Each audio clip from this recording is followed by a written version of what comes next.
You're listening to the New Artist Workshop.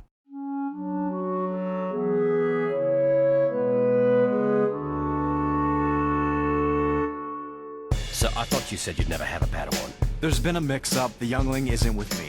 Stop calling me that. You're stuck with me, Sky Guy. What did you just call me?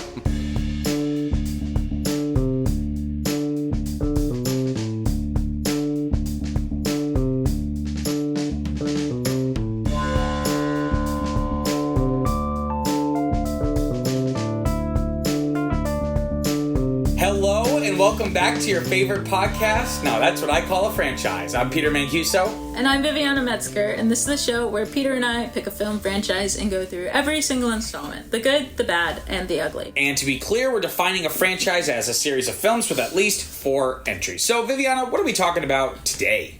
Okay, so today we are talking about the 2008 film Star Wars: The Clone Wars, which apparently is different from Star Wars Clone Wars. Mm-hmm. A single article makes a difference. It makes a very big difference. And this is your one and only spoiler warning, so if you haven't watched the movie, go do that before listening to this episode. I have no funny interjection. Great. We don't need it. That's what the people come for. No. Oh. Here's the letterbox split. Set between episode 2 and 3, The Clone Wars is the first computer-animated Star Wars film.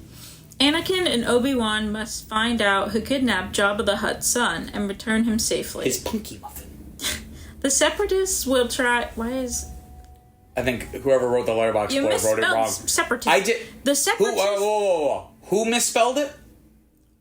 Me? I didn't write this. Oh, the letterbox split. Yeah. Okay, anyways, the Separatists will try anything to stop them and ruin any chance of a diplomatic agreement between the Hutts and the Republic.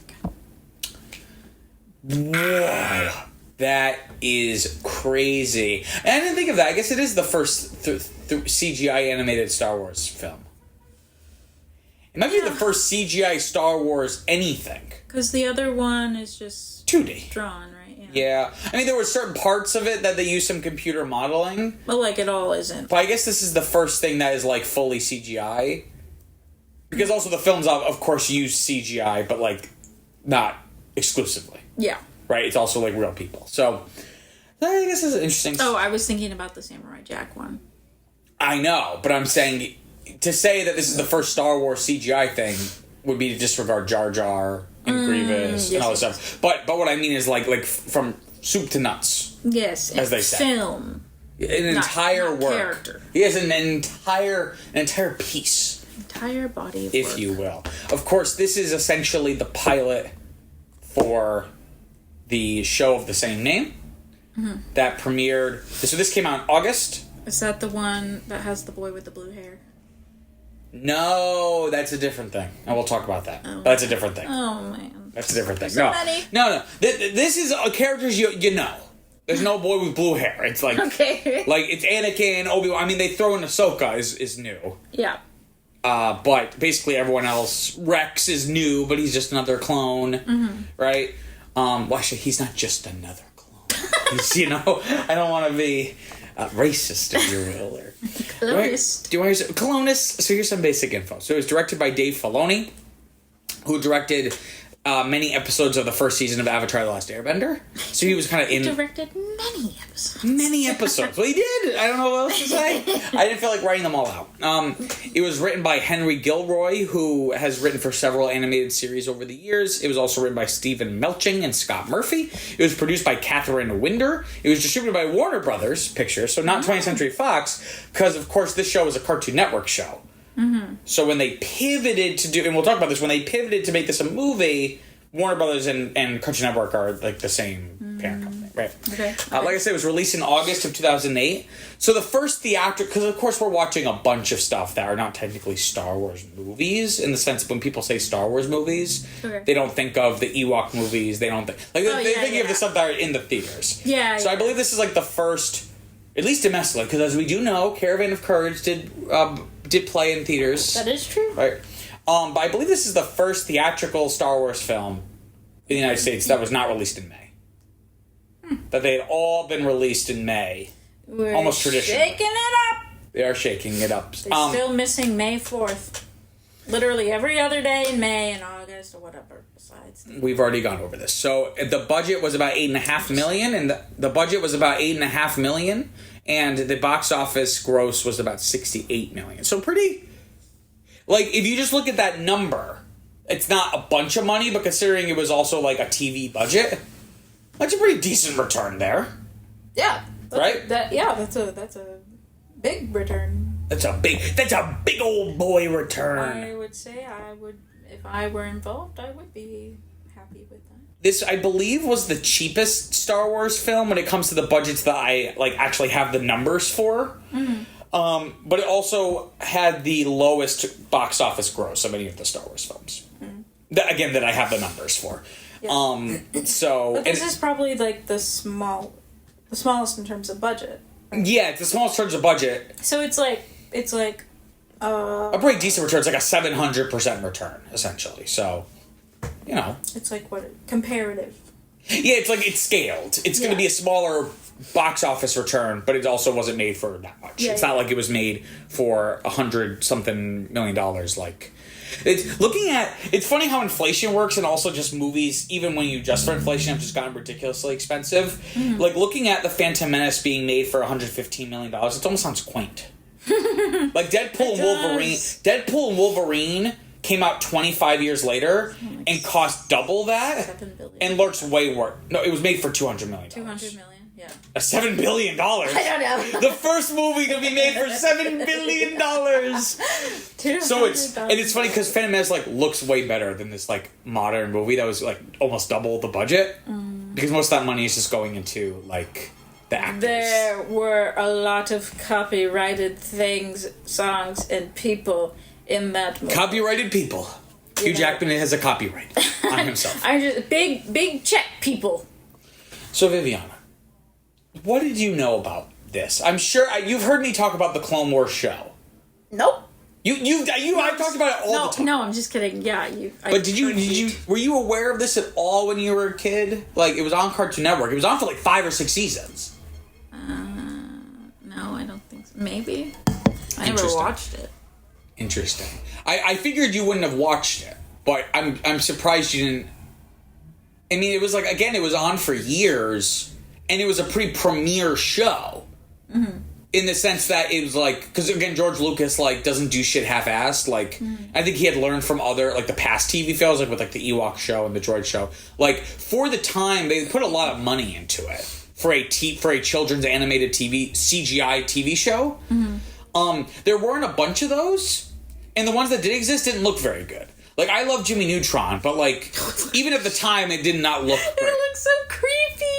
But the idea was to keep it cheap. It's all about kind of more the characters and the writing and stuff, mm-hmm. right?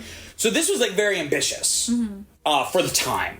So I'm just surprised that it maybe never even crossed your radar. Maybe it did, but it didn't leave an impact. So you don't remember. It probably did, but I mean, it didn't leave an impact. As we know, I was primarily a Disney kid, so. That's true. Though it's funny because this would eventually, become under the Disney umbrella, right? Yeah, but for the, Cartoon Network, that was kind of a hit and miss, just because...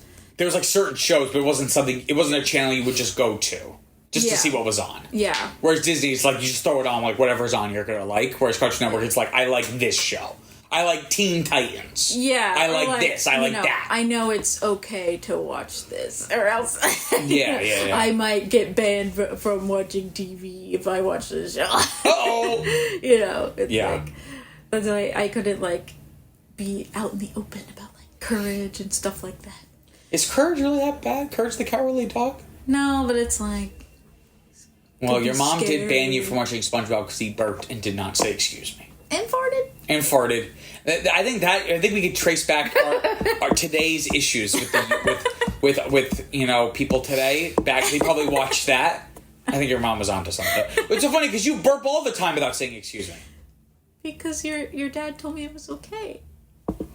You're gonna go off of what he says. That oaf. In my own home. Anyway, I've learned to be comfortable in my own home. That's. And being comfortable makes you forget to say excuse me. Anyway, so I was obviously aware of this. I saw this in theaters. I liked it. Oh, you saw it in theaters. Well, this time I was like 11 by this point when this came out. Yeah, but As you saw it in theater, though. Okay. Because it came out. It was a Star Wars movie in theaters. Like, holy shit. We thought it was over 3 years ago. Oh, it didn't air on TV? No, this was in theaters. We said the box office return. I know, but it didn't air on TV at all? I'm sure it did at some point, but it was a theatrical film. Okay. I was thinking both. I'm sure, but to say that like every movie has been on TV at least once. Like people will just program shit. No, Like but this was not a TV movie for. That's, yeah. Though, well, it's kind of like, so we're gonna talk about with the background. It's kind of like Batman: Mask of the Phantasm, where it was not originally meant to be theatrical, Yeah. and then the last second they went, let's put this in theaters. Yeah, something like that. Yeah. So I've seen this before. I've only watched this probably a handful of times though. It's not something I've revisited quite a bit. Because I don't know if it's very revisitable in a sense, right? But loved the show. Didn't watch. I watched the entire first season like as it aired. And again, like I think we did have DVR by this point. That's commitment. So, and then I think I fell off halfway like through season 2, and then in high school I like binged it all. It was like all on Netflix. And it is incredible. Well, let's put a pin in that. So a little bit of the background. So kind of talking about the background of the TV show, right? Because you might be saying, Peter, why do you keep talking about this TV show? So, at April 2005 Star Wars Celebration 3, George Lucas announced, I remember hearing about this and thinking, wow, that's going to be really cool. Like, this specific announcement, not just, like, them. Like, I remember specifically, like, George Lucas talking about this in this setting. Wow, you have a good memory. Because I remember it was interesting, right? So he says, George Lucas announced that we are working on a 3D continuation of the pilot series that was on the Cartoon Network. We probably won't start that project for another year, end quote. Lucas hired Dave Filoni after having seen episodes of Avatar: The Last Airbender he had worked on. He said he directed many episodes. George Lucas watches Avatar: The Last Airbender? No, but maybe when he was looking for someone, like someone was like, hey, here's like a very serialized hero's journey show. Maybe watch some of the episodes. But by July 2005, pre-production had begun on the series. So this is only a couple months after Revenge of the Sith comes out. So they're jumping right into this. According to Steve Sansweet, head of Lucasfilm Fan Relations. Sansweet referred to the series as, quote, the next generation of the Star Wars saga, a cutting-edge 30-minute 3D computer animation series based on the Clone Wars that takes place between episodes 2 and episode 3, end quote. Sansweet described the look of the new series as a, quote, a melding of Asian anime with unique 3D animation styling, end quote. And I remember hearing about this and George Lucas being like, yeah, we're going to develop this and we already, like, our plan is to do, like, 100 episodes. And I thought that was insane. I was like, what? And they did way more than that. Oh, really? Oh, wow. It probably ended up, all in all, doing 120? 130, right? Which I guess makes sense for shows in general. Like, there are plenty of shows that have gone on for, like, 5, 6, 10 seasons. But, yeah. Again, like, it was exciting because it's, like, more Star Wars content. But it's like this, though, yeah. Because, again, it was, like, we didn't know what the next the next step was going to be. Like, we didn't know if there were ever going to be sequels. We didn't know what the expanding universe was going to bring. Like, obviously, there had been a steady stream of games and books and novels and comic books and stuff. But this was really exciting that we were going to get to see Star Wars on screen again. Yeah. Right? And so soon. For sure. And so much of it, right? So in terms of the development, Star Wars The Clone Wars was made to serve as both a standalone story and a lead-in to the weekly animated TV series of the same name. So talking about this movie, right? George Lucas had the idea for a film after viewing some of the completed footage of the early episodes on the big screen. Because probably in their screening room, it's like big, and he's like, maybe we could release this. Because the way the show is, not always, but it's very arc-based, so there would be like 3 or 4 episodes that, while each episode is kind of standalone, like they're really meant to be like they never did this, but you could have just smushed them into like these little TV movies. Like these like 80-minute. Like the last one, kind of? Or no, that one was more... The droids? The Samurai Jack one. Yes. No, but that was not meant to be an arc. Those were just, that was just... Kind of just mushed together. Just a bunch of little segments that equaled about 2.5 hours, so they were like, let's just put it together. I'm talking about like 3-part stories that like have a beginning, middle, and end. Yeah. Right? George Lucas said those first few episodes, which were originally planned for release on television, were then woven together to form the theatrical release. So I believe it was like the first 4 episodes. Okay. And you can kind of, I don't know where exactly, I'm sure the info's out there somewhere. I don't know exactly like where one episode ends and the other one begins, but it's like the seams are pretty clear. Like it feels like it's in 4 chunks. Like the first episode would have been like they're on that initial planet, so they have to finish up there so they can go and save Jabba's son. Yeah. Like that feels, okay, that was an episode. And then the next episode was when they first conquer the monastery. And then the third episode was trying to escape the monastery. And then the 4th episode was all the stuff on Tatooine in like the 11th hour. Yeah. Like it feels very clear, like, okay, those are all the seams, right? Warner Brothers had tracked the series development from the beginning, and Lucas decided on a theatrical launch after viewing early footage, declaring, quote, "This is so beautiful. Why don't we just go and use the crew and make a feature," end quote. This decision helped convince WB parent company Time Warner to distribute the movie and to encourage its subsidiary Cartoon Network to air the series. So I guess at this point they hadn't just determined who was gonna, like, where this was gonna be. Lucas described the film as, quote, "almost an afterthought," end quote. Howard Rothman, president of Lucas Licensing, said the decision, quote, "sometimes George works in strange ways," which is very true. Producer Catherine Winder said the sudden decision added to an already large challenge of establishing a show, quote, "of this sophistication and complexity," end quote. But she felt it was a good way to start the series and thought budgetary constraints forced the production team to think outside the box in a positive way. Actors Samuel L. Jackson, Christopher Lee, Anthony Daniels, and Matthew Wood, who's Grievous, vocally reprised their respective roles as Mace Windu, Count Dooku, C-3PO, and B-1 battle droids. However, Jackson and Lee did not reprise their roles in the television series. So it's like really weird that like they got them to voice them just for this one part, and I think I read in the trivia, like, because the two of them have like their... Like, there are certain voice actors where it's like I have a whole little niche of like just being the voice double for Christopher Lee. Right? So, the actor who does Count Dooku is Corey Burton. Corey Burton did Dooku on the 2D Clone Wars that we watched. Christopher Lee was a character in one of the Kingdom Hearts games. In subsequent games, Corey Burton voices that character. Like, there are certain voice actors that will be like, my job is like to be like their fill-in. Oh. Right? So, most likely, I don't know if this is example. Like, an example would be like, if there's like a Shrek video game, a certain actor is going to voice Donkey, and I wouldn't be surprised if he also voiced Mushu in the Kingdom Hearts. Right? Like, it's like he's just like the go-to guy to be Eddie Murphy. Like, the Eddie Murphy substitute. Wow. Right? So my understanding is that they were working on these episodes as episodes. Those substitutes had already recorded their lines, and they decided to release it in theaters. They're like, well, let's get Samuel L. Jackson, Christopher Lee, so they dubbed over it. Oh my gosh. Just for the movie. Oh, they did it back. Oh my gosh. Okay. So by the time Christopher Lee comes in, the animation's already done. Okay. So because usually you do the audio first and then do the animation to the audio.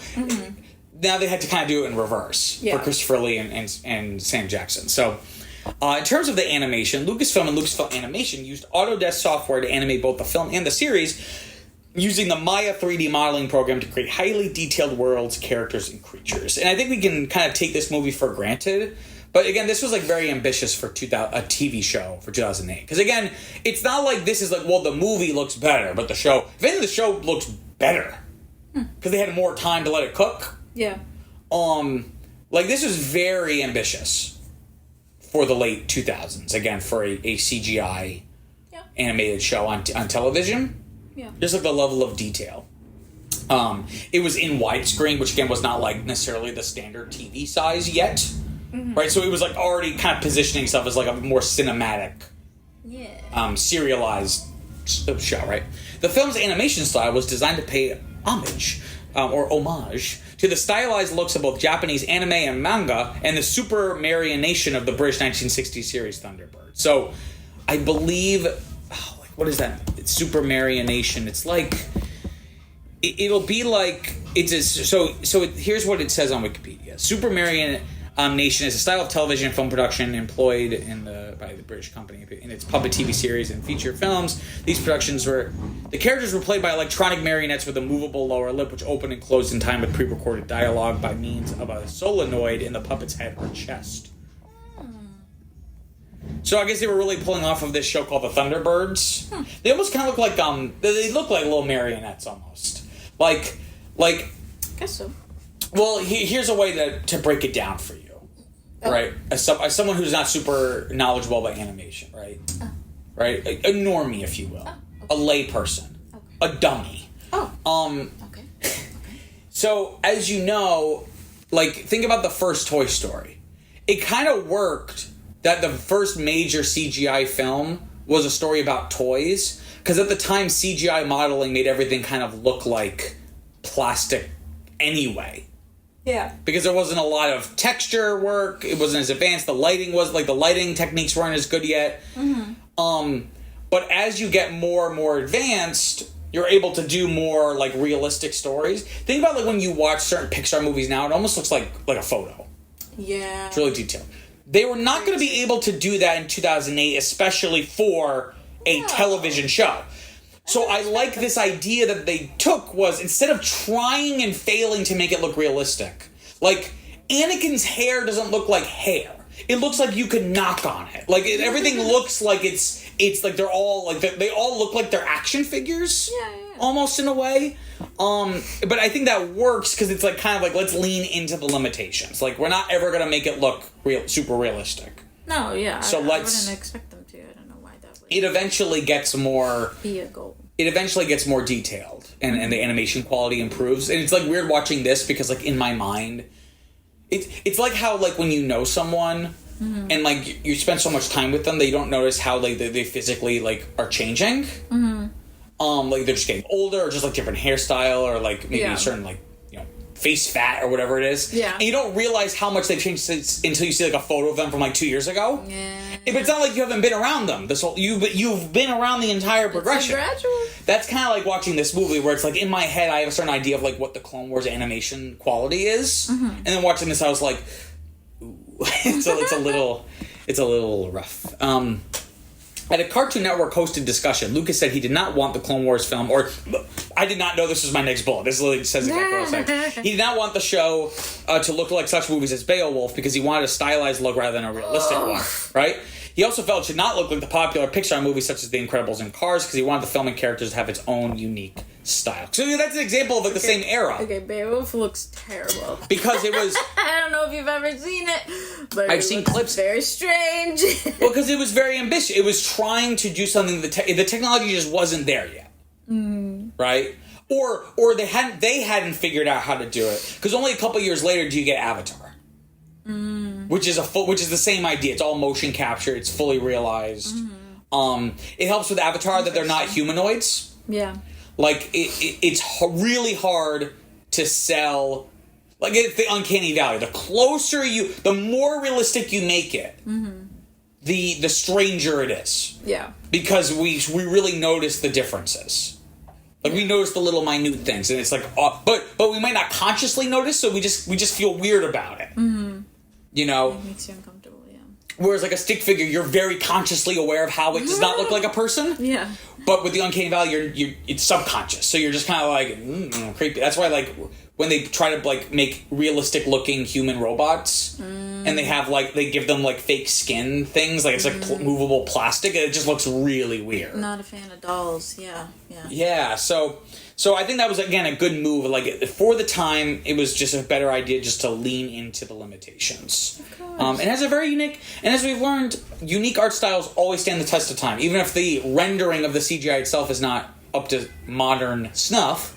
Well, It still has a style to it's it. Cartoon Networky, you know. Yeah. I feel like Cartoon Network like how's that like Yeah. like manga inspired type, Some like stuff. anime inspired type stuff. You know? Yeah, like Samurai Jack and Teen Titans. Yeah. And, And like, not exclusively, but sure, yeah. no. I just Because Avatar was on. After Last Airbender was on Nickelodeon. But I know what you're trying to say. I don't know. Yeah, I don't know. It is Cartoon Network, so you would expect that to be the network where they lean into the fact it's animated. All I know is the pointy lines. I don't know how to explain it. Got those pointy lines. Anime does have some pointy lines. In a better Except way. for big anime titties. Those are usually round. Ooh, Those are usually not pointy. No. Pointy lines. Lucas also decided to create the animated film and series from a live-action perspective, which Winder said it set it apart from other CGI films. Essentially, it, quote, meant using long camera shots, aggressive lighting techniques, and relying on editing instead of storyboards, end quote. And so, like, the idea is that they would, like, basically stage it with, like, the 3D models in, like, a 3D space, and then decide where are we going to put the camera. As opposed to traditionally with animation, because even though it's CG coming out of 2D, you have to you storyboard everything because you have to make everything from scratch. You're not going to make a whole sequence that isn't going to be used, or like an angle that isn't going to be used, right? So if I were an animator, I'd be so upset. Right? Whereas here, they really thought of it like live action. Right? Animators also reviewed designs from the original 2003 Clone Wars series when creating the animation style for the film and the new series, in charge with Stuart Lee working as the storyboard artist during filming, end quote. And this does kind of look like a 3D version of the 2D show. Okay. In terms of the designs of the characters. Like, Okay. like if you look at Yoda from the 2D one, and then the Yoda in this one, like you could see how like this is like the 3D reimagining of it. Okay. Like, they feel somewhat compatible. And that's why for years there was this debate, like, is the original 2D Clone Wars canon? Because George Lucas even said it's kind of almost like a continuation of that. And again, that was answered once Disney wiped the canon and basically said, the only thing that's still canon are the 6 movies and the Clone Wars show. The 3D one, not the 2D one was not mentioned. So what did you think of this? I thought it was good. All right, well, that's it for this week's episode. I don't know. I don't really. I guess I don't have much to say about it, but like, there are like aspects of it that I have feelings about, like what? Like the animation. It has a very distinct style, and it's on its worst display in this movie. It creeps me out sometimes. Like, certain character designs are just like a little too weird for me. So there's that, but then and the script was god awful. Jesus Christ! Oh my god! Yeah, it's not. Even I'm a Clone Wars show defender. I wouldn't say the dialogue is particularly great. It was just some of the stories are really good, but it is very kind of clunky is the wrong word. Or maybe clunky is the right word. Like every cliche line, like I'm a little busy here. It's like every kind of line. I don't know. Like in the bucket of overused lines. Yeah, I mean, I don't have an example, but it's just like, I don't know. I just remember being really like like almost annoyed because it's like, I don't know, it just compounds and compounds and compounds. Because I think, I don't know, it's difficult to say, because, like, if it were a person, then that would sound bad, but, like... You could say Ahsoka's really annoying. No, I'm going to say, like, I know... It's okay, these aren't real people, so it's okay. No, I know, it's, like, it's being distinct, and it's, like, its own thing, but, you know, and that's like the appeal of it, right? Is to be unique. But I feel think like you're trying to couch, like, just say what you're not going to offend anybody. No, I know, but I think it tries to be like a little too unique, or like a little too quippy or something, like, or like it thinks it's like smarter than it is, or like I don't know how to. That was really mean. How could you say that? Do you know what I'm saying? It's just like with the nickname things, right? It's like, stop trying to make fetch happen. It's not gonna happen. Yeah, it's just like stuff like that, or it's just like I don't know. It's like a little too pleased with itself, perhaps. Yeah, like especially with like Anakin. Like, I really did not like Anakin. Oh, okay, interesting. But yeah. You prefer Hayden Christensen's psychopathic wooden version of him? I thought this one was wooden too. I thought this one was like, I don't even know what kind of word to, like, I mean, obviously bad attitude, but like, but don't gesture. I don't know.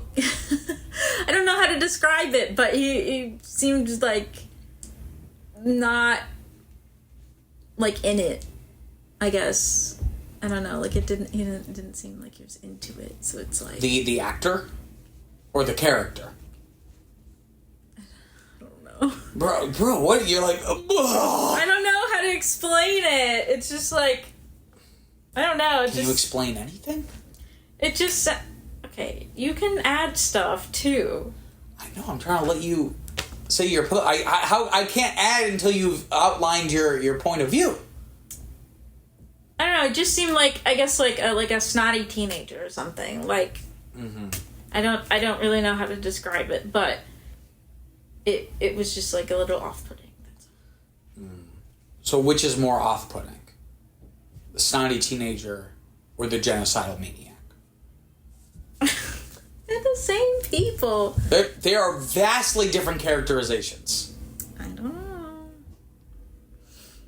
They seem the same to me. You see, They seem pretty similar. and I'm talking about just in terms of like performance and personality. Yeah. Namely, this version of Anakin has a personality. Does he? Yes. Just being an ass? Is he being an ass? I feel like it. Now that's being mean. Anyways, what do you think? I'm trying to build off of what you're saying. Like, why do you feel that way? I don't know. Those were just the vibes that came out. What did you think of it? Apparently you didn't think that at all. So Well, I like the fact that he has a personality. okay. You could find it annoying, but at least he has a personality. Are you going to tell me Hayden Christensen had personality in his character? I'm gonna say they had like the same amount. They didn't seem Are you insane? very different. What? Are you insane? No, I don't think so. I don't think so. What? Okay. Well, I guess I'll just go down my notes then. I mean, like... Yeah, I don't know what else to say. I thought it was okay. Usually you'd be very chatty. I thought it was fine. All right, well, that's it for this week's episode, I guess. I don't know. Oh, goodness gracious me. Well, how did you feel about Ahsoka? Because fans hated her at first. When this movie first came out, like, people were basically like, first we get Jar Jar, and then I don't like sand, and then everything about Revenge of the Sith. And now George Lucas just keeps ruining Star Wars with annoying characters. Why did people hate Ahsoka? Because they thought she was annoying. Oh yeah, she's a little annoying. I think this is pre-Star Wars becoming very, like, sexist, racist. So I don't know if the critiques were sexist necessarily. There was like an underbelly of that. Like, who's this like young girl? She's gonna be Anakin's Padawan, like, but not to the level where it is today, where it's like literally women should fucking all die. Like, it's like that level, right? But eventually people did grow to love her because she through better performance, better writing, better storylines for her. As the show got better, she also got better. To the point where she is, for a lot of people, like, an iconic level character, which is why it was such a big deal when she, like, showed up in The Mandalorian in live action. People were excited about Yeah, so for that, like, that's... I don't know, that's kind of weird, because I think I am one of those people, because I kind of, like, idealize her in some way, but I don't really know, like, much about her. It's weird but, you have that reaction even though you've never seen you have no... Yeah. You've seen, like, one thing with her in it. Yeah. Well, two, now this. Isn't like, that weird? But, through osmosis. Like, she's become, like, short of being, like, one of the 6 movie main characters, Yeah. she's, like, the next level down in terms of... You know what she's almost like? What? What I would imagine Mara Jade was like. Do you remember Mara Jade, Luke Skywalker's wife in the books? Yes, okay. That was completely wiped from the canon. I feel like Ahsoka fills a similar function, like a cool, badass lady. Yeah. I guess that's why. That's also like kind of a Force-ish user, I think. I think Mara Jade also I think Luke eventually trains her. I think. I could be wrong. I have not read the Thrawn trilogy, but so I'm saying is that that's interesting. You have that affinity towards her, even though you really know nothing about her and have barely seen her in anything. I think that's probably it, just because she's, like, a badass. A badass lady. Yeah, but, so I know her of a singularity, right? Like, I know of her as a single. as like an adult, right? So I thought I was a little surprised when she came out as like a teenager. Yeah. It was just like, oh, that's weird.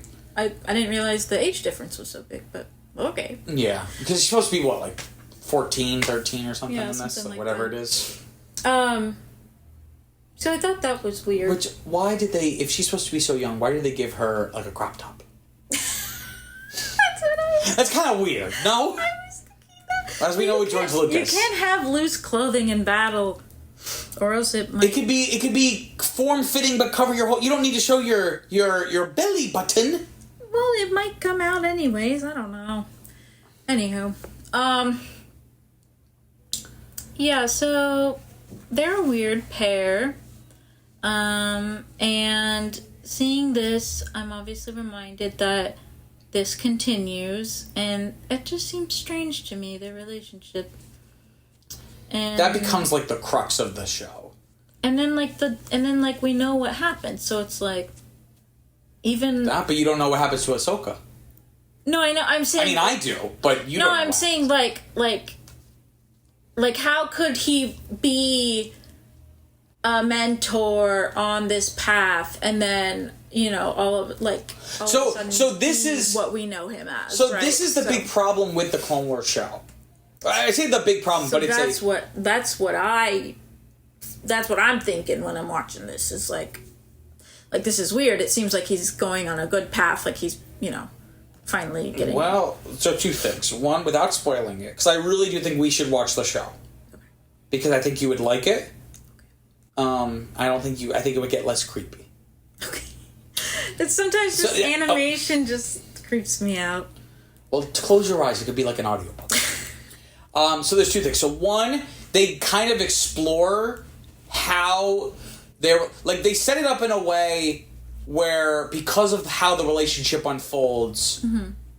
it makes sense that Anakin would become disillusioned with the Jedi. Is all I'm going to say. Mm-hmm. One. But then two, it's not completely answered. And I think that's one of the interesting tensions about the Clone Wars, and whenever you do a prequel. But it's weird because this is not just a prequel, it's an interquel. Yeah. Right? Because of course this was made after the episodes 1, 2, and 3. Mm-hmm. This, say what you will just this movie. Mm-hmm. But especially once you've seen the entire Clone Wars show. Yeah. And you see the breadth of this relationship, and not just with the Ahsoka stuff, but just the whole scope of Anakin's arc and everything, right? You would think certain things, like if this was not a thing being written by screenwriters, mm-hmm. that certain things would happen or come up by the time you get to the story of Revenge of the Sith. Mm-hmm. But of course, this is being written and produced after. So they have to kind of create... Like, you would think at certain points of Revenge of the Sith, you would think Ahsoka would come up. Yeah. Especially based off of how the story goes, right? Mm-hmm. But it doesn't, because of course she had not been invented yet, right? So it creates this weird tension where and I've said this before a million times, the Clone Wars show almost validates the prequels, mm-hmm. but I would argue it doesn't validate, and more so is like a do-over, where it's like, look, what do people want in the prequels? Seeing the Clone Wars, seeing Anakin, despite what you're saying, be like semi-likable, but you could see how he could become evil, and you see a bunch of different adventures. We get that with the Clone Wars. I don't know if it's a good addition. It's almost more like a substitute for the prequels, because again, trying to put them together as if they are all meant to be this one unified thing is just incorrect, because it was never designed that way. The original films were not designed to have this in-between stuff. That is kind of weird, because at least the 2D show, nothing super important really happens. Yeah. Whereas by the time you get to the end of this show, you're like, surely some of this stuff would have come up if this was just like actual people and this is like just time naturally progressing. Yeah, because then hearing what you're saying, then I'm thinking like, okay, well then I'm even more confused as to like why they were like kind of suppressing him, and like why why couldn't he be a knight or like master or whatever? Like if he's shown that he's like responsible and a teacher and all that stuff, like Obi, then like, I mean, obviously we see that he's not like that, but like if that, you're saying like why would there be, like, you would think this would come up, like it just seems like a very high fall from grace, like I don't know, like he seems just like an ass, but like on the good guy side, right? And then like all of a sudden it's just like he's a maverick. He's not like, an ass. He's a maverick. I don't know. So it's like you would think that would come up in their proceedings about to making him a master. Be like, well, he did have a Padawan. Like you would think that would come up. Yeah. But of course it didn't, because George Lucas hadn't conceived of him having a Padawan, right? Yeah. It is kind of funny when it's like, oh, I'm here to be your Padawan. And everyone's like, I have nothing to do with it. I don't know. I don't know. It must have been a mix-up. Oh, Obi. He's so silly. So we do have a lot of the voice cast returning from the 2D version. Again, it's like James Arnold Taylor does Obi-Wan in both the 2D one and this. Mm-hmm. So again, he's like the go-to Obi-Wan voice, right? Whenever they don't have He's good. Ewan McGregor to do it, right? But we do also get, again, like a few new characters. So Ahsoka. Yeah. They introduce Rex. Yes. Who becomes important as like one of the important clone guys. Like he becomes pretty crucial, not just as like a beloved character, but also like he becomes very plot relevant by the end. Okay. And it's an interesting decision to do that, because they had already had. I'm sure there was even more with the books and the games and stuff. There was already a stable of named clone commanders. Oh. Like we had Commander Cody, the orange one. Yeah. Okay. So it's I'd be interested to read about why they probably wanted to do something where they were like, we want someone that we don't know how Order 66 played out for them, because we know how it ends with Commander Cody. So, I think they wanted to create a clone commander. They being the writers, not not the Kaminoans, right? Yes. They wanted to create a clone commander where like Ahsoka, his ending is TBD. So you don't write yourself into a corner the way you do with these other characters, because you have all these characters that we already know where they're going to end up. You can't kill Obi-Wan. Yeah. Right? Yeah. You can't, do certain things with some of these characters. Because we know what's going to happen with them later, right? So I would imagine that was the impetus for creating Rex. That's like a thing, yeah. Like he's pretty cool. Yeah, I guess so. I mean, that's kind of like a recurring thing that I've noticed, like in the prequels. Like what I was saying for the... It's just prequelitis. It's like just the last one, right? Where it's like really, like Yoda was saved and there was like this single pod in the middle of this field, and Chewbacca helped him get away, and he's like one of the 2 Jedis that survived, like, while there was like a beach storming, like he was like right there. They have some plot armor in the sense that yeah, so and that's just an issue with all prequels. With yeah, it's just like some do it better than others, but that's always an issue of by being a prequel and knowing where the story's going to go. Yeah. You have certain restrictions. Now, sometimes those restrictions can be like a sandbox, where it's like by knowing your boundaries, you can be even more creative within the boundaries. Yeah. But in this case, I think you're right. It's kind of just like convenient. Because it's trying to. It's not that it's not that Yoda survives. It's that it's like so convenient. Oh, he happened. You know what I mean? It's like it defies the logic. Yeah. And we get a little bit of that here too, right? So it's like when Anakin and Count Dooku are fighting, I know neither of them are gonna die in this confrontation. Yeah. Right? And not that death needs to be a stake for a fight to be meaningful, but that is just something you have to contend with. Well, what I think about is when he literally chops his fucking head off. So I'm like, oh, I'm just watching that fight, and then just kidding. No, I don't know, but. Just the association. Also, I have to bring this up now. Again, this is more about the show. But, again, this is a great example of what we're talking about. So, in the beginning of the third one, right, and Anakin and Obi-Wan are brought to the main bridge of Grievous's ship, and Grievous meets them. Right? Do you have any idea what I'm talking about? Yeah. Okay. And he says to Anakin, the way he talks to Anakin implies that this is the first time they're meeting.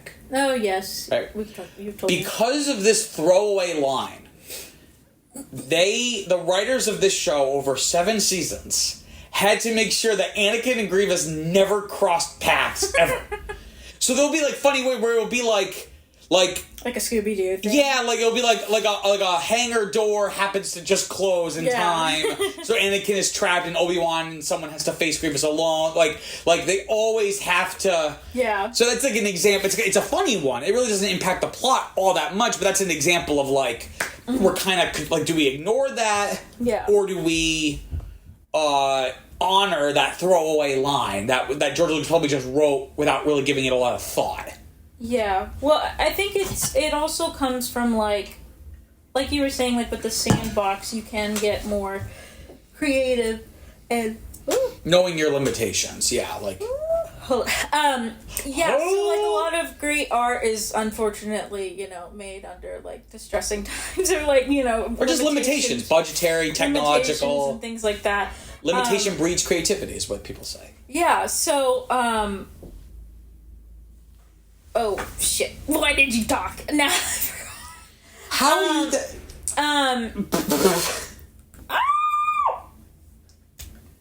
Shit. Well, never mind. To call what goes on in your head a train of thought would be a disservice to trains everywhere. Oh my god. It gets derailed at the slightest tremor. Oh my goodness. Anywho. So anyway, you were saying that a lot of great art is made. I got it. Okay, so... This better be good. That is the case, right? And then we look at the series as a whole right now, particularly the... I don't know the regular quills. The regular clothes? Regular quills? Not the pre... The sequels? Not the sequels. The originals? The original. Like the ones from the 80s? Yeah. Anyways. Jesus Christ, the quills. I'm like... I didn't say the original quills. There's already a word. It's just original. Why do you make things so complicated? The middle ones. Because there was... we talked about the tonal difference in those 3. And how they're kind of jumping back and forth. And I think, like, something that... Tonal difference within themselves or with the difference between the prequels? Within themselves. Oh, okay. That they were still, like, trying to figure it out, but also going... Like, trying to make it something that isn't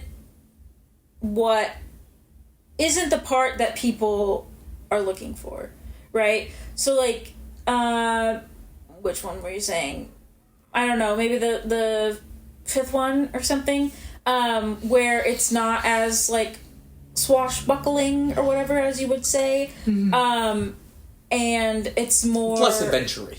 Yeah, or it's more, like, dramatic or thematic or whatnot, but, like, that's what people liked about Star Wars, right? Is like the adventure part. It keeps like reinventing what right? Star Wars is, yeah. So it's like with this, I feel like the way that they're writing themselves into a corner with certain characters is because there is like this attempt to keep it as one thing, like one genre, one way of telling the story, or like things to focus on, and so that's how it goes within those contexts. But if they were to change it, or like focus on something else, or do you see what I'm saying? Like if it was, like say, I don't know, like the difference between like a horror and a comedy, right? It's like, okay, this is going to happen to these characters in this film, in this genre. By nature of the genre. Like, by nature of the if genre. If a horror movie opens and there's a bunch of 5 teenagers and they're going to have the best summer ever, 4 of them are going to die. Yeah, and, Like, it and just- we it's just know part- this because it's confirmed with the prequels, right? So, that's the whole thing, like, with the Yoda and whatnot. But With then, the Yoda. But then something like with, like, Anakin or, like, Grievous or something, like, it's always... I don't know. There's, like, this one way that they're looking at things, and so it can't really be told in any other way. They have to end up in the right place. They can't. Yeah, so like even if it was a simple switch to something like more introspective, then you could like build out, you could elongate certain moments with Anakin without putting him in a position that would not lead him to being where he ends up. Yeah. You see what I'm saying? Just I understand slight changes like that. I understand all the constituent parts of what you've said. I'm not sure what like the whole point of that was, but each little like section of what you said, I followed. I'm just not sure what you're trying to say. Like the show can't be introspective. I mean, the show does it can be introspective. No, not introspective necessarily, but I'm just saying like they're. I don't even know what. I mean, I think we've already said it, that ultimately there's certain limitations you have. There's a certain way that they're telling the story, and so that's what certain characters have to do or are put in the position to do in order to get to where we know they are. Yeah. Right? As opposed to if it was telling it in a different way, or if it incorporated it in different ways, right? Or different perspectives, different themes or what have you. Themes. Then- Themes. Yeah. Then, then I think they could be a little bit more creative with what goes on with those characters. Yeah. I think you would really like the show because not every episode is about Anakin. There are plenty of episodes that don't have Anakin or Obi-Wan in them, or Ahsoka. They'll be just about a certain group of clones, or it'll be about this other Jedi that was like in the background of the prequels, like, and he's like the main character of this episode, like. So because of that, they're able to flex those muscles. They're able to tell new stories with characters that like that don't have destinations, and then they're able to kind of flesh out the characters. Like, okay, like we can't do anything super drastic with them, but we can kind of flesh things out or deepen things. Again, in a lot of ways, like make us understand and grow to like, even if you don't like Anakin, you grow to like these characters in ways. Take nostalgia out of it. Again, like there's not really a lot textually that makes me like Anakin in the prequels, or even Obi-Wan. Like most of the reason why I like Obi-Wan is Ewan McGregor, and really just in the third one.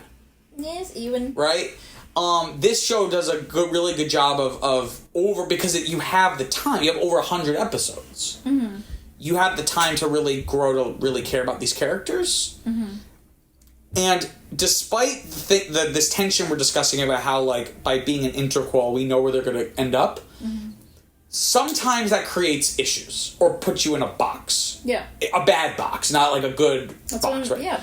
But there are other times where it's the fact that they use the fact that we know what's going to happen, and there's some really great dramatic irony. Yeah. Right? So there's like a scene in one of the episodes of the show where Anakin meets Tarkin for the first time. Tarkin's like a command. He's not a clone. He's like a commander in the army, and they just strike up a conversation, and they are maybe both fascists. Like they're both like, it would be better if we could just like, if the Chancellor could just like make decisions as opposed to deliberating in Senate for blah blah blah. So it's one of those things where it's like, if you literally know nothing about Star Wars, and you're just watching the show, you're just like whatever. But it's like, because not only do I know his future employer, I know the future of both of these characters and the role that they play in maintaining the fascist dictatorship. It gives it a new dimension, right? they've been together. Yeah, so there are times where the fact that you are restrained because it's interquel, sometimes that hurts you, sometimes that can be used to your benefit. Yeah. Ultimately, I think the show, maybe more so than this movie, like what would have been a better, like, because again, this was just like the opening. Again, this was just going to be the first couple episodes of the show, the first arc. Do you think this was a good first arc? Like, just on paper? Like, was this like a good story to start with? Or should it have been something more epic or grand? Is it good that it's kind of just like a smaller story because it like sets the tone for like what the show's gonna be like? Like, this, like if you said like, what's gonna be the opening of a Clone Wars show? Mm-hmm. I don't think anyone would have said, oh yeah, they're gonna have to track down Jabba the Hutt's baby son and rescue him. Which was from this surprising. episode. I thought he was like a teenager or something. Yeah, no, he's like a little baby. Stinky! Right? So it's like, that's interesting, right? It's like not what I would have expected. Is that good? Is that bad? Should it have been something different? Like, I don't know. I'm not sure if I have an answer, but... I don't know. I think I liked it. I think it had its strengths in terms of establishing like the personal relationships, right? So like Padme's involvement and it kind of gave everyone a little bit of every character. Obi were, together. Every major character got like their little moment of like, because again, ultimately a pilot exists, even though this isn't quite a pilot, but it may as well be. Like, it's kind of to give you a sense of like, here's what the show could be like. Yeah. Every major character gets like their moment, even down to C-3PO shows up for like a couple of minutes, right? Yeah. Like, they kind of like, it's almost like a template. Or yeah. You know what I mean? Like, it's kind of establishing the template. The only thing is that, like, for something like this, like, I think this story specifically, then it just, like, at least for me, raises questions, and I'm like, well, where was Jabba's son in other times? Yeah, it's like... Was he off at college? Like, did he take over once his father was murdered? Like, I don't know. These don't matter. But it's just like... But the fact you're thinking about it. Yeah, exactly. Yeah. So it's like, I can't really focus on it necessarily as much, as I would want to, because I'm like, oh, okay. It's a weird intro, but... So then how do we get there? Because like I know where we end up. Well, maybe he went off to another planet. Oh. He grew up. He went off to Slug College. I think it is interesting to also start the show off with essentially combining the iconography of the prequels and the originals. Mm-hmm. Right? Because except for certain things, and really it's like I can count on one hand, like the Uncle Owen homestead. Yeah. There's not a lot of... Speaking of... What? Sorry. What? He's not even in this. When they were walking up to the little hill where they were going to stand and look into the suns for whatever reason. In this movie? Yeah. When they give... No? In the last movie? Imagine in your mind's eye the scene where Obi-Wan gives Luke to Owen and Aunt Beru.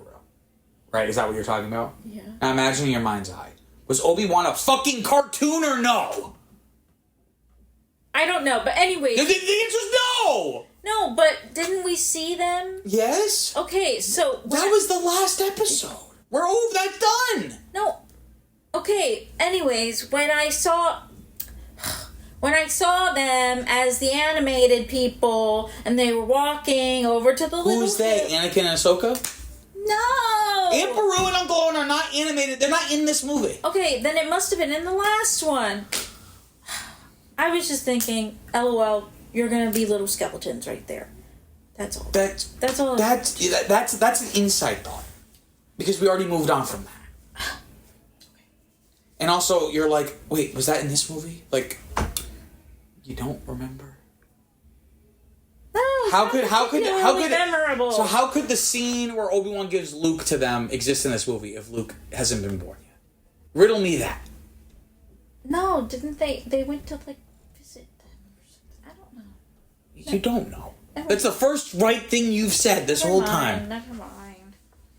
What was I even gonna say? I was trying to say something, like an actual thing. I have no idea what I was saying. Do you remember what I was trying to say? Or are you just thinking about how you were gonna... Oh yeah, what was that scene? I just thought it was funny. It's funny, but you should have said that in the last one. I'm in the middle of something, you're like, I have to tell you something. You're like, stop the presses, I have to tell you this. It's funny. It's like kind of funny. Was it word? No, I don't remember what I was going to say. Okay. What were we saying? Oh, say something else. Well, no, now I want to try to remember what I was saying. Oh, it combines the icon. Stop looking up the scene on your computer. I'm not. What are you looking up? Just general things. Just general things like that scene that we were just talking about? No. Okay. All right, I'm going to say something. Okay. And then you're not going to hear me because you're not. I'm listening to you. All right. It combines the iconography because, again, except for like the Uncle Owen homestead, that's how we got onto this. The prequels really don't reuse, because George Lucas is all about like doing something new. The prequels don't reuse a lot of the iconography, locations, or characters from the originals. Obviously, certain characters like Obi-Wan, but they're like younger. They're different versions of them. Yeah. Right? This show immediately is like, you're going to see Count Dooku standing in Jabba's palace. Yeah. From Return of the Jedi.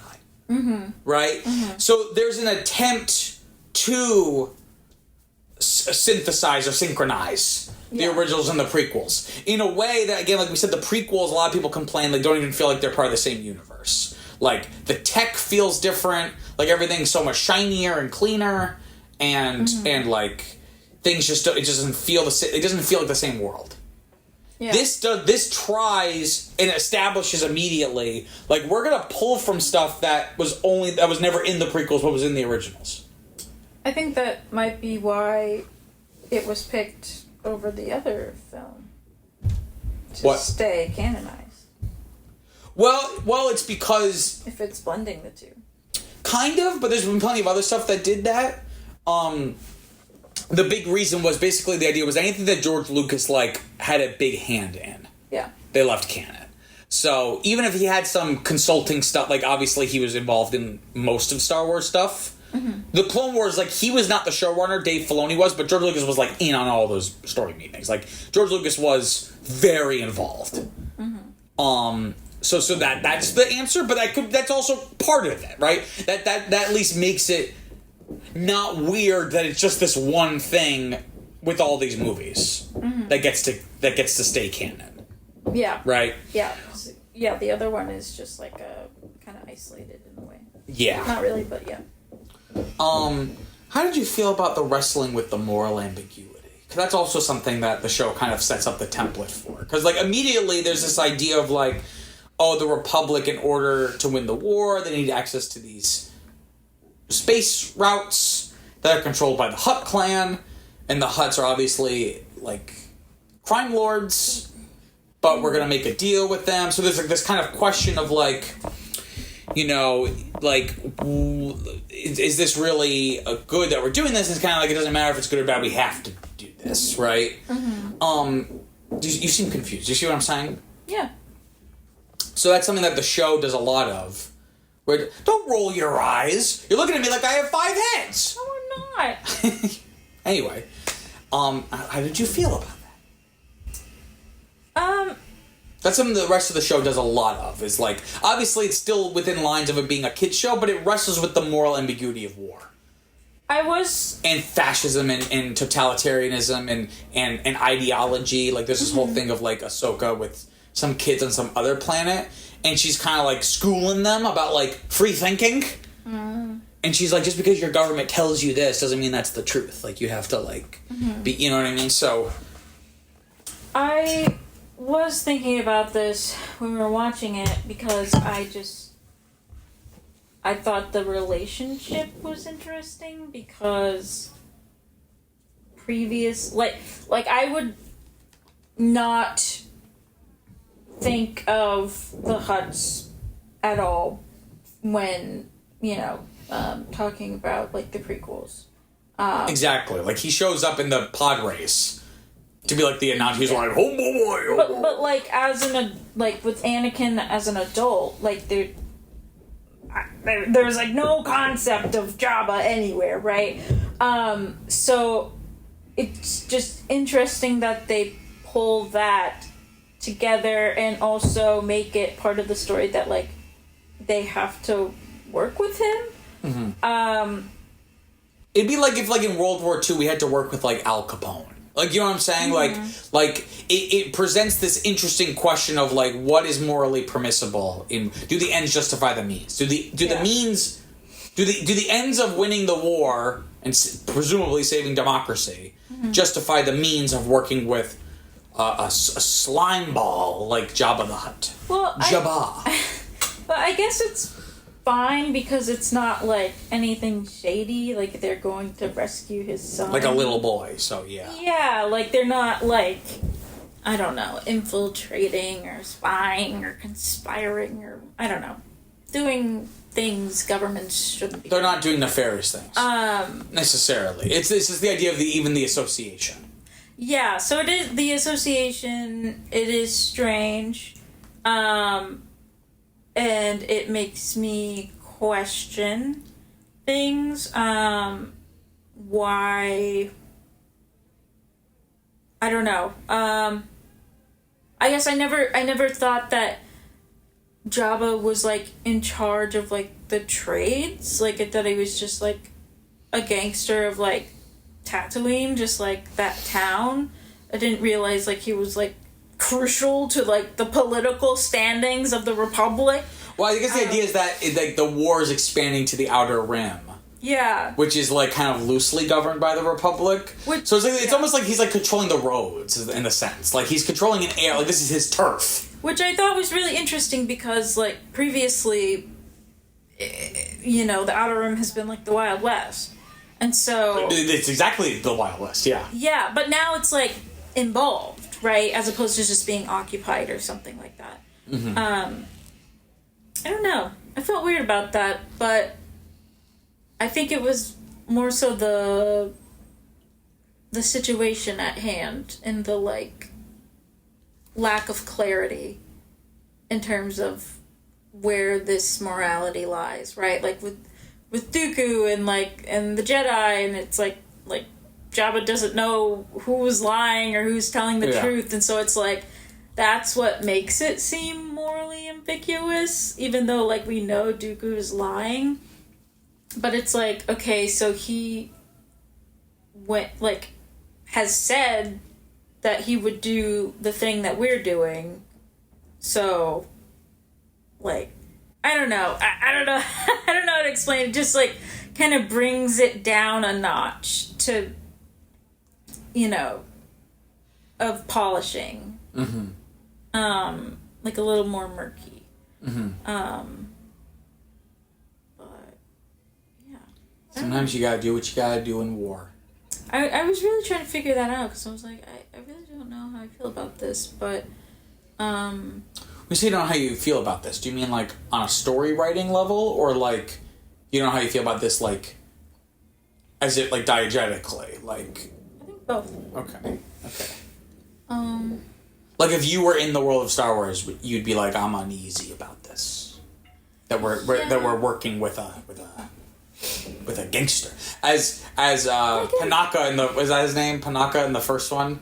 Oh, right. Or Padme's something guard. Like that they replaced. He's like, you can't take the queen there. The Hutts are gangsters. Yeah. So it's like sense. what? Only a decade later, the Republic is working with a gangster.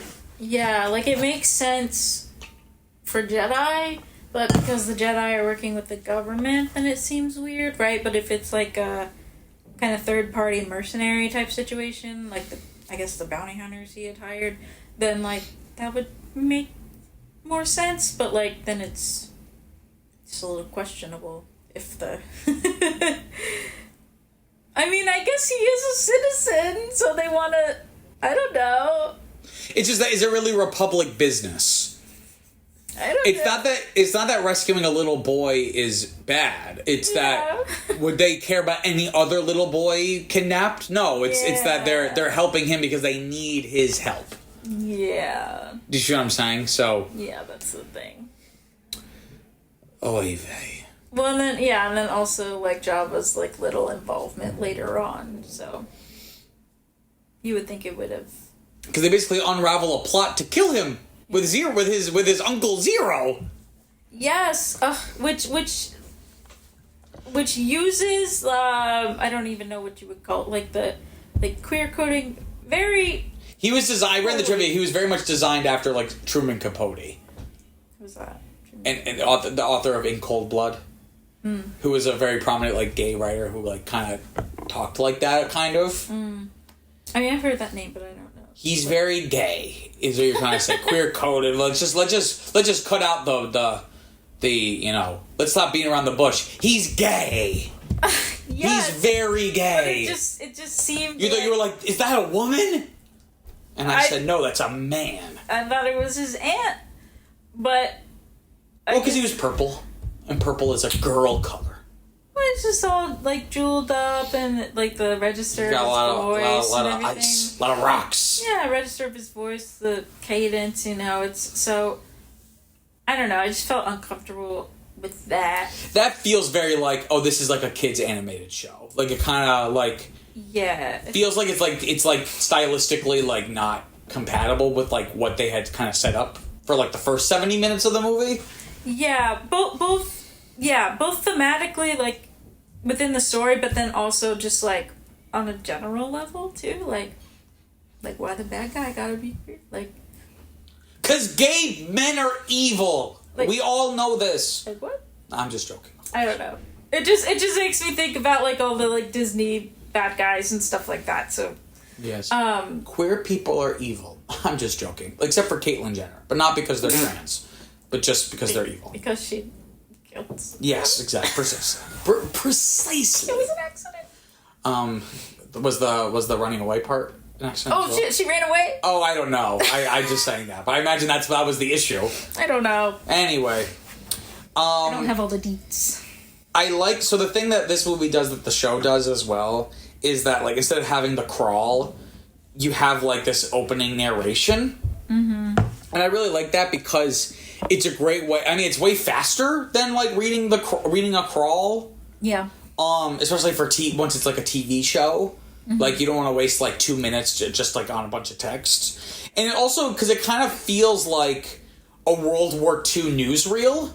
Right? So, like, for you listeners out there who don't know what I'm talking about. So, like... pre-television, right? Which obviously I think was like the first TV was like just like maybe the mid to late 40s, but it really didn't become widespread till the 50s and then especially the 60s, right? But before that, people still did. It wasn't like how did you get your televised news or your video news, right? You might think, oh, there was none. It was just like newspapers. Wrong. There were newsreels. So movie theaters, you would go and you would pay a nickel, and there would be a giant programming block. It was almost like TV. Whereas TV, there's like the schedule. It's like at 8:30 this. We talked about it before. Right? Yeah, so it might be like two movies. That's where you get the term B movie. So like there'd be the A movie, and then the B movies was like cheaper, and it was cheaper because a lot of people maybe left or weren't really paying attention by that point. Yeah. But it wasn't just two movies. There would be shorts. Yeah. But the big thing was newsreels. Like these little maybe 10, 15-minute little news coverages. They were not the idea of the modern mid 20th century ideals of like fair and balanced. They were very much like propagandic. Not that they were lying, but they were very much like, especially like World War II newsreels. Using that voice. Our valiant GIs, stormed the beaches of Normandy and pushed back the evil aggression of the Nazis. Not saying that I'm for the Nazis, but I'm just saying that it's very much, it's not meant to be fair and balanced and like, impartial. Yeah. It's very much meant to be, like, exciting and, so, and it makes sense that they would kind of frame all the episodes almost like that, because if we think back, the Clone Wars were originally just like a throwaway stand-in for World War II. Right? When George Lucas writes that line in the first one, you fought in the Clone Wars, the idea was that Lucas's generation is Luke, and the previous generation is Obi-Wan, who had fought in World War II, this mythic war. So it's kind of a funny, I don't know if that's why they did that, but it kind of fits where, okay, now we're actually getting to see in the Clone Wars, and we're getting introduced to every episode like a World War II newsreel almost. And it's cutting. It's like showing different footage of stuff, and that's not just like random clips of other episodes. Like they're rendering and creating little moments for this opening newsreel narration. So it feels like a newsreel will be like cutting around to different stuff, and you know. So I really like that. That's a nice little detail. Yeah, I was surprised, just because that's, like, the crawl is the norm. But I did think it was, like, a lot more effective, like you were saying. Both time-wise, but then I think also, like, emotionally, too. Because, like... Yeah. It's very campy. You know. Well, it has... It gives the tone to you, right? As opposed to, like, when I'm sitting there reading the crawl, it's like, war. Padme Amidala is looking for... So then, like... You're forced to write something that sounds good spoken out loud. Whereas I feel like George Lucas wrote the crawls of the prequels and, like, didn't say them out loud at all. Mm-hmm. So he's just like, okay, that's good. Whereas with this, like, you have to write something that, like, actually grabs you. Or it's like... And fills you in. Because the whole idea is that they fill you in on, like, what happened. Yeah, what's going on. Because I'm, like, I'm reading it, and then I'm like, okay, so this, that, and that happens, and so this is going on. Okay, cool. Play. You know, like, so they kind of have to get, like, a mental grasp on everything, but, like, this kind of, like, helps you with that. Yeah. So it's just, like, a little more pointed. Mm-hmm. You know. Yeah. Do you want to hear some trivia? Yes. Okay. So kind of like what I was saying about, like, things in the prequels not using a lot of the iconography. I think it's notable that hyperspace is rarely used in the prequels and never in the cockpit. The way, like, the iconic stuff in, like, Millennium Falcon, like in the cockpit. So, first piece of trivia, this is the first Star Wars movie since Return of the Jedi to feature an in-cockpit view of the jump to hyperspace. George Lucas purposefully did not use this iconic shot in any of the prequels so as not to lessen the impact of seeing it for the first time in A New Hope, assuming one watches the movies in numerical order. Even if you do, that's really dumb because you still feature hyperspace, George, but from a really removed view. So if anything, hyperspace just seems really, like, menial and inconsequential. So if anything, George, you did the exact opposite. You made it seem really not that cool. Because by the time you get to New Hope, it's like, I've seen this a million times. It's like, oh yeah, a regular thing that ships do. Regular thing ships do when they get to a certain age. Ashley Eckstein, who voices Ahsoka, originally auditioned... Oh, so Ashley Eckstein has been stuff we've seen. She was on That's So Raven. You know, like the three girls, like the bullies, and one of them ends up becoming a cheater girl? Yes. The white one is Ashley Eckstein. So she's been in stuff. Wait. Why'd you say if you didn't know what I was talking about? Wait, why did you say the cheetah girls? Because of those three bullies in That's So Raven. Yeah. Okay. Not the white girl and the cheetah girls. I'm saying I got on you. That's So Raven there's the three bullies. Yes. One of them becomes a cheetah girl, the Hispanic. Yes. And then it's Then there's like a tall black girl as one of the bullies, and then there's like a white girl. Like Bianca, or no, not Bianca. Something. I don't know. I'm just saying that the white bully girl is Ashley Eckstein. So she originally auditioned for the voice of Padme Amidala, but was told she sounded too young. However, the producers called her back and asked her to play around with different accents. After a few more auditions, she was hired and was told to use her normal voice for the part of Ahsoka Tano. And it became the best thing to ever happen to her, because I think more people remember Ahsoka than Bianca, or whatever her name was. Yeah. When Matt Lanter auditioned, he was told he was reading for the part of... Muffy. Okay. Was the bully. Side bully. For Bianca or whatever. Yeah. Yeah. When Matt Lanter auditioned, he was told he was reading for the part of Deke Starkiller, and to play him as a cross between Luke Skywalker and Han Solo. Only when he got the part was he told he would be voicing Anakin Skywalker. Oh. So notably, they replaced the Anakin voice actor from the last one, who was really trying to do like a Hayden Christensen impression. Mm-hmm. He was like, "I know, Master. I'll try." Anyway. Zero the Hutt is based on Truman Capote, like I said. Designer Killian Plunkett gave Zero a symmetrical face, unlike Jabba, who has a droopy nostril. Yes. According to Plunkett, quote, Zero must have had work done. Oh my goodness. Well, yeah, you were like, oh, why does Jabba have like an uneven nose? Like, it always looks like he's like surprised. It's like he has an uneven nose in the movie. That's why. I don't remember. According to Dave Filoni, Ahsoka Tano was inspired by San, the title character of Princess Mononoke. I don't see that at all. Which you've seen, so you don't see that. Okay. You've seen we watched Princess Mononoke. Did we watch that together? Yeah. Oh, with the woods. She's in the woods with the wolves. Yes. The woods with the wolves. Yes, she's like a daughter of the wolf. Oh. I don't see that. I don't see the comparison at all. I have no idea what you're talking about. just because she's like a woman who can like fight. The bar's really low. I don't know. That's weird. Guy who's only ever seen The Boss Baby. This really was reminding me of The Boss Baby. That's you! I know, but it's true. Captain Rex is based on Dark Horse comics. So Dark Horse is like a... Yes, I remember. Captain Rex is... Well, I don't know what you remember. I remember from... We did Batman for like 3 years. And we didn't talk about Dark Horse. Yes, Dark Horse is one of the comics, in Marvel. And Yeah, Dark Horse is one of the publishers. Yeah. So Batman would have nothing to do with that.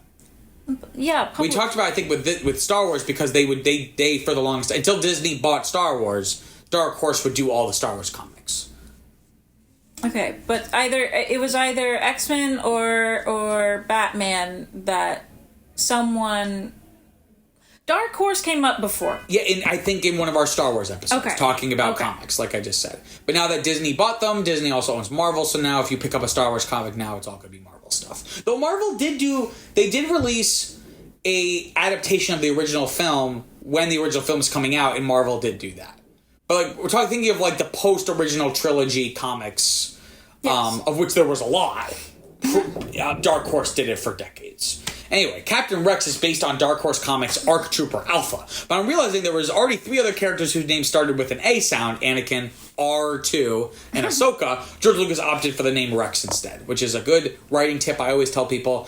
Just for reading ease, all your main characters should all have different first letter starting names. Just, if nothing else, so then if you're doing like, for like the production purposes, you could just write P. Mm-hmm. So you don't have to be like Peter, you can just... Yeah. Corey Burton, so this is what I'm saying. Corey Burton and Terrence T.C. Carson were originally hired to provide the voices for Count Dooku and Mace Windu, respectively. However, when the film was repurposed out of episodes from the TV series, it was decided to bring Christopher Lee and Samuel Jackson back from the feature films to voice the characters. Burton and Carson went on to provide the voice in this series, as I said. And I did not know this. Prior to its arrival on Netflix and then Disney Plus, this was actually quite a hard film to track down, as Warner Brothers had allowed the rights to lapse. Consequently, DVD and Blu-ray copies went for extremely high prices. Very interesting. Now it probably doesn't go for anything at all because it's on Disney Plus very easily. Different time back then where it's like, if there's only so many DVDs, that's it. Yeah. I think you could still buy movies at that point, like on iTunes. That was already a thing. Yeah. iTunes was like the first major digital movie distributor. And Disney was one of their first major partners. Like that was a big thing. Steve Jobs worked out a deal with Disney. So it was like all the Disney movies you could like buy digitally and having in your like iTunes library. The same way you would buy music. Yeah. But I don't know if that ever really caught on. iTunes gift cards for Christmas. Yes, of course. Owning is always better than streaming. Oh, it's like the physical. Even if it's not physical, when you buy digitally, you'll get the MP3 files. Yeah. So it's not like when you buy a digital game, like on my PlayStation. If PlayStation shuts down, I will no longer have access to that game. Like I'm not actually getting the files. Yeah. Whereas with digital music distribution, like you actually get the files, which is good. Okay. In terms of the critical reaction, at the time, it did not get very good reviews. It has a 19% on Rotten Tomatoes. Because again, you also have to remember that everyone had such a bad taste in their mouths after the prequels. And so there was no goodwill, right? There was no kind of like, I'll give them the benefit of the doubt. Like, everyone was kind of over it at this point. So here's the critical consensus reads, quote, mechanical animation, which is very true, and a less than stellar script make the Clone Wars a pale shadow of George Lucas's once great franchise, end quote. Entertainment Weekly listed Star Wars The Clone Wars as one of the 5 worst films of 2008, with critic Owen Gleiberman saying, quote, it's hard to tell the droids from the Jedi drones in this robotic animated dud, in which the George Lucas Empire Strikes Back at the audience. Oh my goodness. What wears you out is Lucas's immersion in a Star Wars cosmology that has grown so obsessive-compulsively cluttered yet trivial that it's no longer escapism. Because this movie has bad lightsaber duels and the lack of the original cast, it's something you want to escape from, end quote. Instead of being escapist, you want to escape from it. I think people are I think people were way too harsh on this. Maybe I'm applying my own sentiments for like how everything plays out with the show. But I thought this was good, personally. I didn't think it was unbearable, but the script really was like tugging at my ear. Yeah. Several critics compared the Clone Wars to a Saturday morning cartoon, presumably not in a good way. and described it as little more than a plug for the upcoming animated series. So again, this came out in August, and then the series came out in October. I remember I watched it. Its premiere. I was so excited. Linda Barnard of the Toronto Star said the movie, quote, pretty much drives a stake into the heart of every loyal fan of the movies. And now George Lucas is out to stick it to those too young to know about Jar Jar Binks, end quote. A Variety magazine reviewer Tom McCarthy said, quote, this isn't the Star Wars we've always known and at least sometimes loved, end quote. The main criticism toward the film was the animation. Many criticized it as cheap, wooden, non-engaging, and out of date. Some reviewers drew negative comparisons to 1960s marionette-based shows, Thunderbird, like we talked about, Thunderbirds and Fireball XL5. Although George Lucas previously said the animation style was a deliberate homage to such shows. Yeah, weird. I thought it was all innovative and stuff. It was for television, not for like going to the multiplex, right? Because again, like I said, it came out the same summer as WALL-E. So it's like night and day. But those are like different animation styles. But not just in terms of style, just like the quality of the animation. Yeah. There's style, there's like design, and then there's also just like how well it's rendered. Like it just looks worse. Objectively, just the lighting isn't as good, the textures aren't as good. There's like less lighting, whereas like something like WALL-E has like a lot of light backing. Well, again, the budget for this was $8.5 million, right? Whereas, let me look up the budget for WALL-E. WALL-E had a budget. Guess how much the budget was? So this was $8.5 million. So think about how much better WALL-E looks, and guess. So what was the budget of WALL-E? Do you think? 15. 180 million. 180. Yeah, so it's not even close, right? So it's I think by George Lucas, it's kind of like when you like compete in certain like it's like you can compete in the amateur level, the intermediate level, the expert. Like you might do really well in the amateur, but if you go to the expert level, you're gonna get creamed. Yeah. Right? I think that's kind of part of this. Like some of it isn't inherently not good, but also like the fact it's put in theaters. It therefore invites another additional level of scrutiny. Yeah. That it wouldn't if it was just like a TV thing. And I think we should literally watch this like right after we're done recording. Like literally the first episode of the show already looks better. The animation. Because again, it's like an extra 3 months. They can fine tune stuff. They can, I don't know if this was supposed to premiere in August. And then they decided, let's just release the movie in August, and we'll push back the show release until October. Yeah. Or if it was always October, and they were like, can you rush it for August? Right? So when we watch the first episode, if you be so inclined, it already looks better. At least from my memory. I remember rewatching the movie and then the first episode just to kind of like see. I remember it being like, obviously it's not WALL-E level still, but it's like way better. Okay. Roger Ebert, who was very, was very outspoken, fan's the wrong word, but was very positive towards some of the prequels. Gave this film 1.5 out of 4 stars. And said, quote, the characters have hair that looks molded from Play-Doh, like I was saying before, bodies that seem arthritic, and moving lips on half-frozen faces, all signs that shortcuts were taken in the animation work, end quote. So yeah, I would not be surprised if this was pushed up. That it was all supposed to air in October, and then they were like, can you rush the first couple episodes for August? Reviewers also criticized the dialogue. Which Ebert said was limited to, quote, simplistic declamations, end quote, and Claudia Pugh of USA Today described as, quote, stilted and overblown, a problem also in some of the live-action incarnations, end quote. Many critics also said that the battle scenes were repetitive and lacked tension, end quote. But again, it gets way better.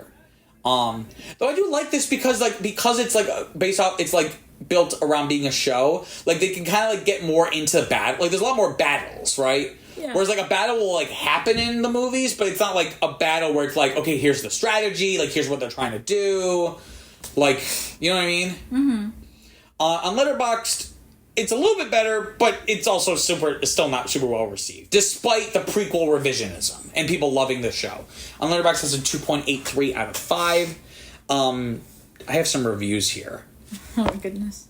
Hold on, there we go. Okay, so here's a review. Rachel writes, yes, it's true. Ahsoka Tano is the best character in the entire Star Wars universe, and no, I won't be taking any criticism on this because I am right. End quote.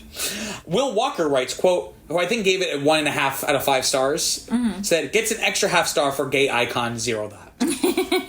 Yes. And King Joe writes, wait, so if Jabba has a son, does that mean that he... Oh no! I was thinking the same thing, and I was like, wait, who is Jabba's wife? Probably some concubine.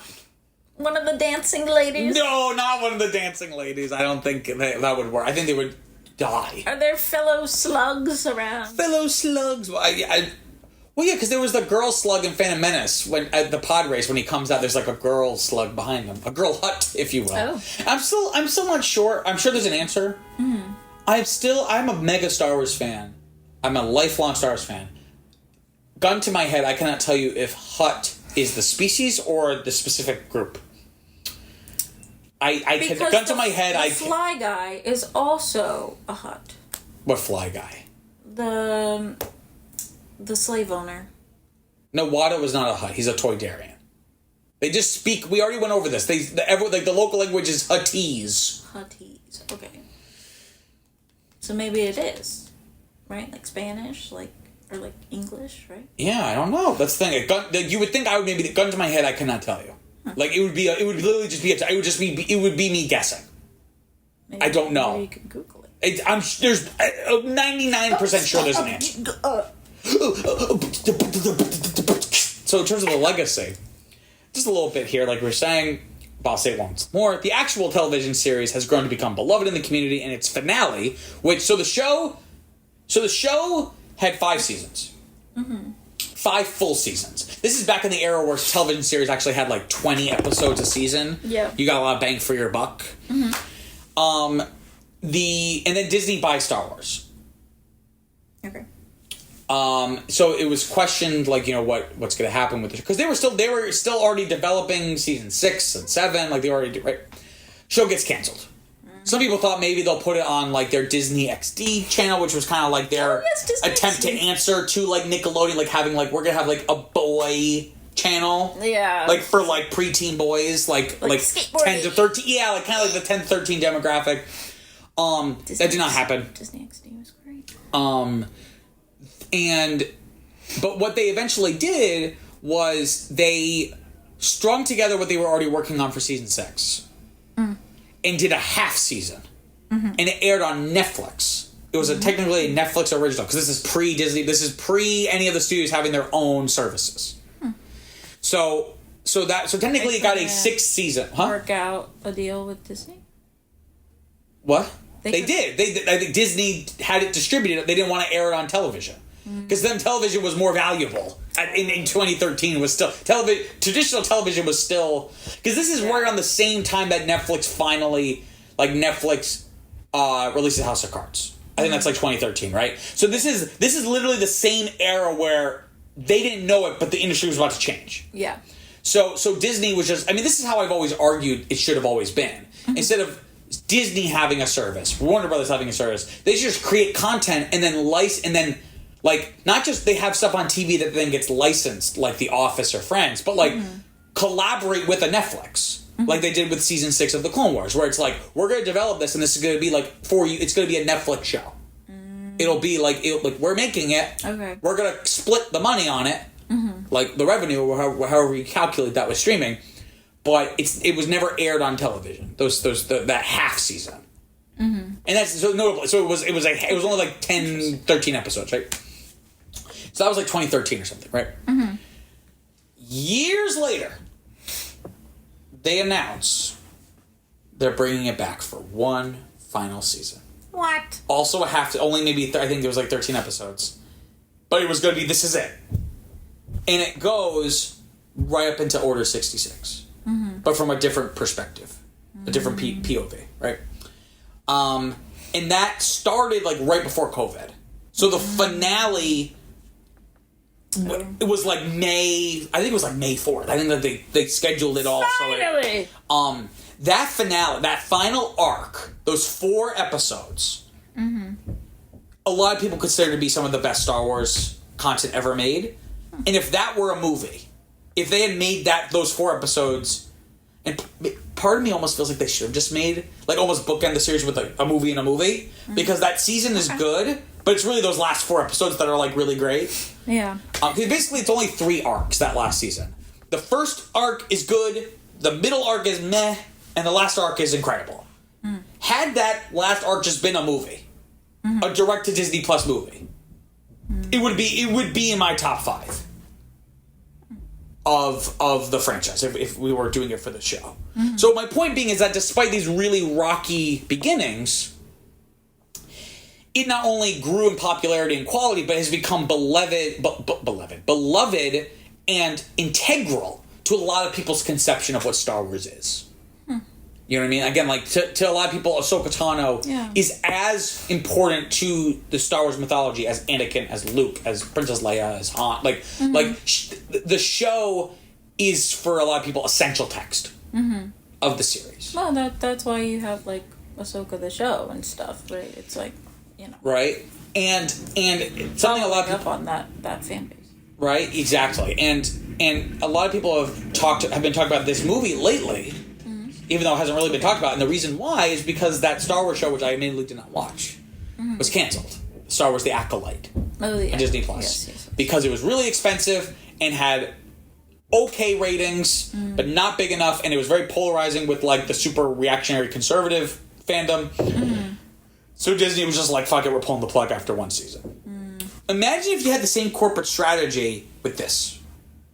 We never would have gotten the show, because George Lucas is a madman, and he commits. If he's like, I'm going to do this, this is how we're doing it. Yeah. So you got to give the guy credit. He commits, and it's not just a Star Wars thing, like shows in general, just... Until he gets divorced. But anyways, sorry. This isn't just a Star Wars problem. A lot of just television shows in general have this problem where a lot of shows aren't given the room to grow. Yeah. That they're basically more expensive episodes and there's less of them. And if they don't do super, super, super, super well, they get canceled after like a season or two. Yeah. Whereas shows would go on for and they would be long. I mean, they'd usually be shorter episodes, maybe 30 minutes. Yeah. But there were plenty of shows, especially in the 2000s, that were hour-long episodes and 20 episodes a season. Like Smallville was always 20 episodes-ish a season. Those were 45 minutes, but hour block.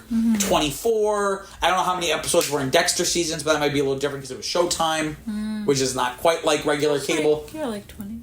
Right? That was the standard. Shows had the room to grow. Yeah. It's the same issue with blockbuster filmmaking, where if you just make less movies and they're all more expensive, if one doesn't do well, like that's why they're called tent poles. Yeah. Because you knock out a tent pole, the whole tent's gonna fall down. Yeah. So a lot of people have been talking about this movie. All of this to say is that look at something like the Clone Wars, which went from being something derided, not even hated, just like it just reinforces how Star Wars is dead. The prequels showed us Star Wars was dead. This is the nail in the coffin. How it went from that to 15 years later, less than 15, from 2008 to 2020, with a little bit of a break in between, has become essential Star Wars text. Right? Things change.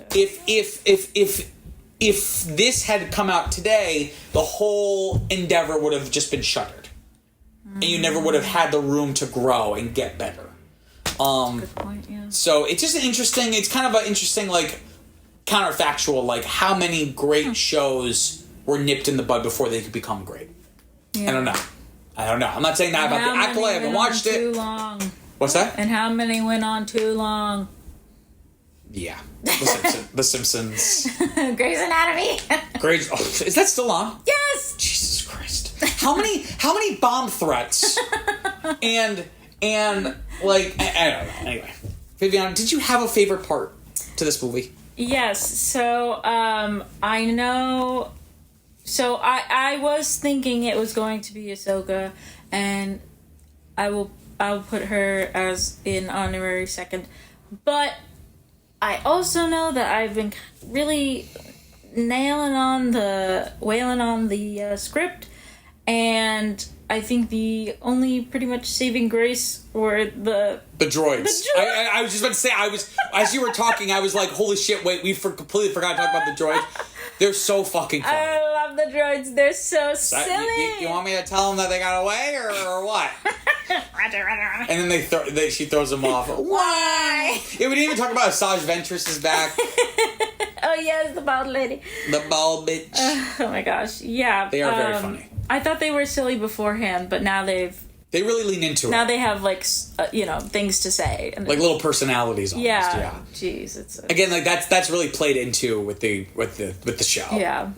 That was Yeah, I think Was that yours too? No, because I forgot about it. But I think I was going to say, to that end, I think this is like maybe a cop-out, but I feel like whenever I give really broad answers, I think I find a way to make it so it doesn't feel like a cop-out. Mm-hmm. I think my favorite part of this movie is every way it reminded me of how good the show is. Mm. Right? Because ultimately, while worse execution, all the pieces are there. Mm-hmm. You have the characters, you have the dynamics, you have the humor, you have the kind of like adventure, you have some of the moral ambiguity, the bigger questions. They do it very briefly, but they try to do some introspection. So like Anakin is returning to Tatooine now, and we get a little bit about him, like kind of having those like resenting feelings about what's happened, right? Mm-hmm. So while not being very, very good, mm-hmm. it sets the table. Yeah. It walks so the show can run. And I think that's very broad, but I think that's kind of like what I like most about this movie is kind of like, oh, here's the blueprint. Mm-hmm. So I think that's kind of how I'm coming down on it. Okay. I was expecting to watch this and kind of go, it's a net positive, it's fine. I thought it was actually a low good, but good. Mm-hmm. So with that in mind, Viviana, 1 to 10, what are you giving Star Wars The Clone Wars? So I am looking at mine. Hi.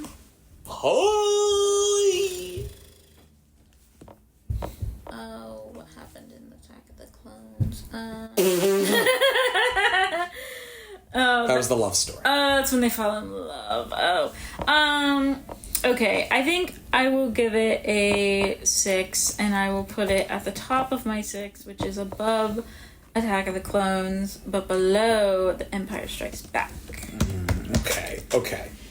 So this is, out of 12 films that we've watched, this is now your number 8. Okay. So interesting. Okay. I am going to give this film...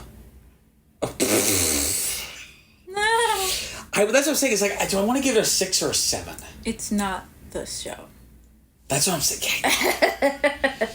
I think I gotta give it. I was getting ready to say 7, but you saying that one thing, I'm like, shit, you're right. It's not the show. Oh, sorry. I think it's a 6, but I think it's a high 6. Yeah. So my question is it better? Do I like it more than The Phantom Menace? Oh. I think so, because at least this is quick and dirty. Like, The Phantom Menace... I feel like, yeah, that makes sense for you. The Phantom Menace, I think there's actually a lot of strengths to that film, but with this, I don't know. Because, like, I'm trying to think on different levels, like... Because, like, on filmmaking levels, like, Phantom Menace is a better live-action movie than this is an animated movie.